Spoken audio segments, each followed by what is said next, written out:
friends, you're welcome back to my kitchen. Thank you all for watching. Today I'll be bringing to you how I prepare this delicious dish. We call it kati, a Cameroonian delicacy made up of vegetables commonly known as njama and some chicken. So keep watching and stay tuned. Don't put off the phone so that you can discover how we go about it. Thank you for sharing, for always sharing, watching my video.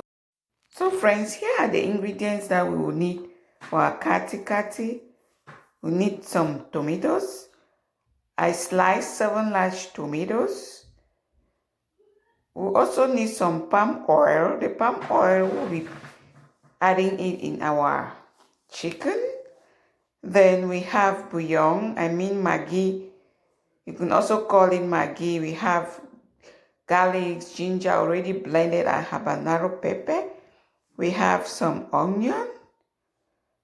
And then here we also have some chicken. So the chicken that is really good for kati is the organic farm raised chicken, what we commonly call country fowl. But I'll not be using the organic chicken because I don't have it, but I have the other hard chicken. We call it the hen. So I'll be using the hen for my kati. And before I cook it, I'm going to put it on a grill and burn it a little bit before I cook it. So originally what you do with your chicken is before you cook your kati, you have to burn it a little bit on the fireside. But due to circumstances, I don't have fireside, so I'll just use the grill so that I can have that burn flavor in my kati. And then I'll be using some jama. You need some huckleberry for your kati. So I was blessed to have the huckleberry.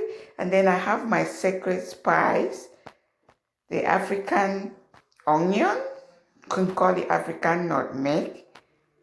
So I'll add a little bit in my kati for more flavor. So I have the powder on, and then I also have this other one. I just want to show you guys. Trust me, it really does make a difference in your kati. So the next thing you do is you put the pot on the fire and you put in some oil, allow it to heat up, and then you saute your onion. You will saute the onion until it's soft and translucent, and then you can add in some garlics and ginger, and that will add more flavor to your huckleberry. It's totally optional, so you must not add in all of this. I just decided to add it because I really want my huckleberry to taste good. If you like, try my recipe and you will thank me later.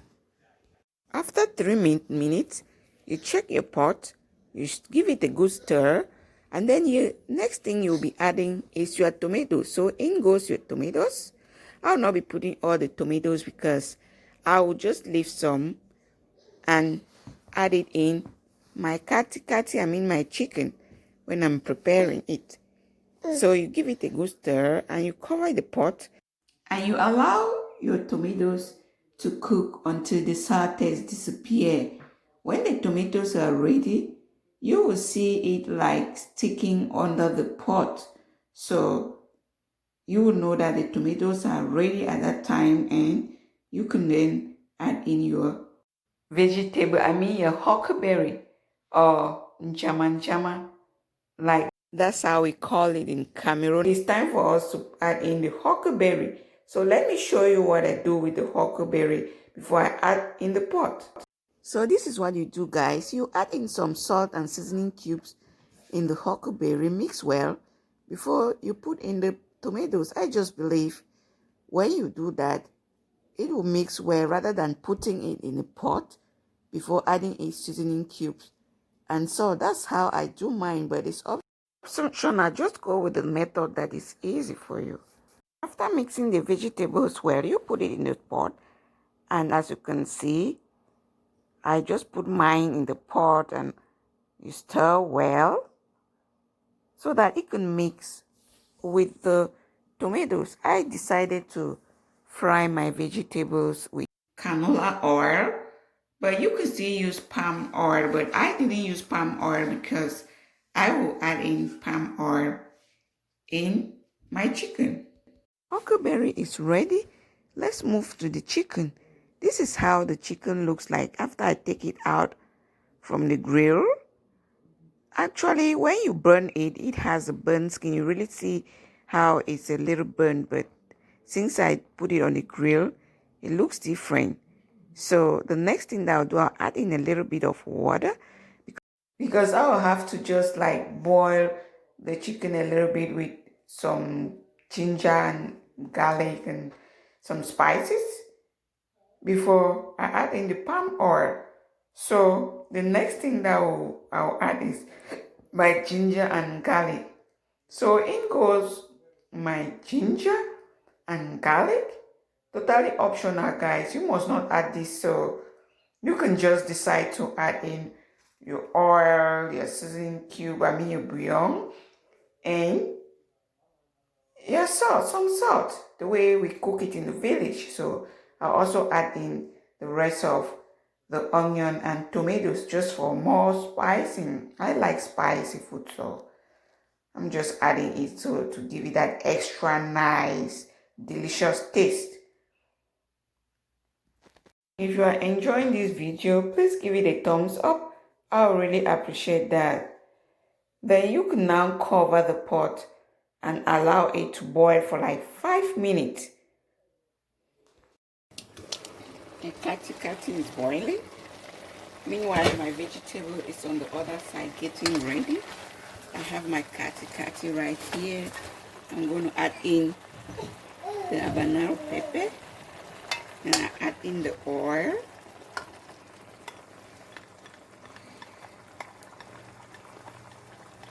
And in goes my secret spice, African nutmeg. I'm not going to put a lot because when you put a lot, it's going to spoil the soup. So I'll just put enough quantity that will make our soup really taste good. Make the kati taste good. To allow the spices that are just added in the chicken to incorporate well. That is our kati. So I'll cover the pot to simmer. Then I'll take it off.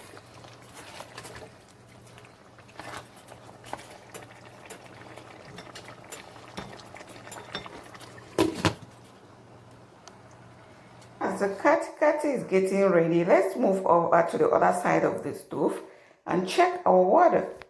As you can see, the water is boiling, and here is the cornmeal that I will use to make my fufu corn. So this is what you do is you are going to reduce the water in another container before you start to cook your fufu corn.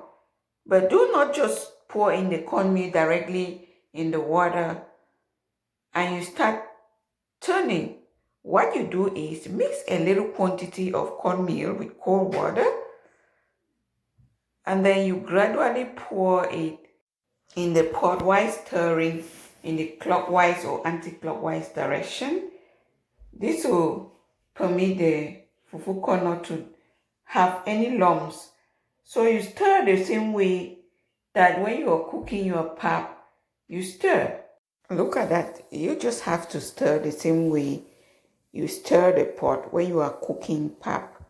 So you just stir it around for some time. Then when it starts boiling, you add in your corn powder. Then what you do is you gradually add in the corn powder and make sure you stir well to avoid those lumps from being produced in your fufu corn. So you take your time and stir well so that to dissolve the cornmeal you just put in the pot.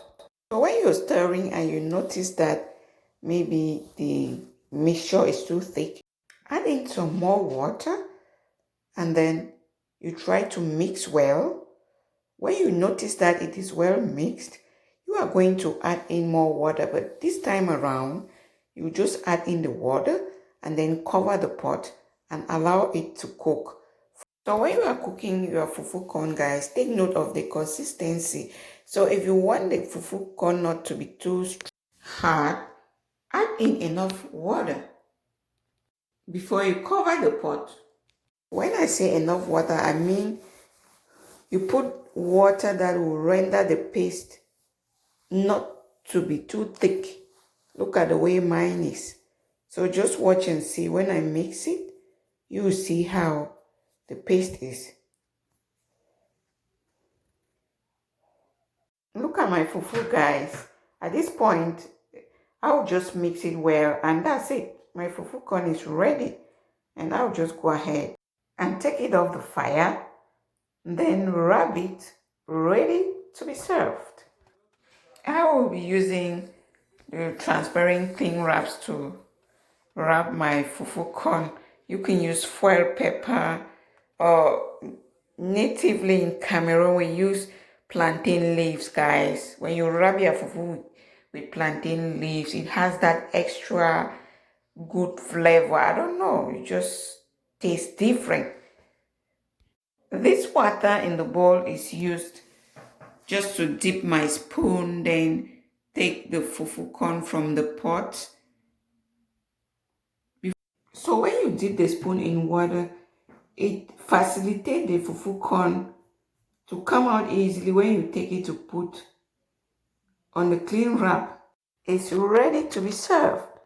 So I'll just go ahead and serve my fufu corn with some huckleberry and kati, because I have the tasting committee, my family, waiting impatiently to eat. I bet you guys this kati is delicious. I got your back. Please don't forget to like, share, and subscribe to my YouTube channel. Thanks again for watching. See you next time. Bye.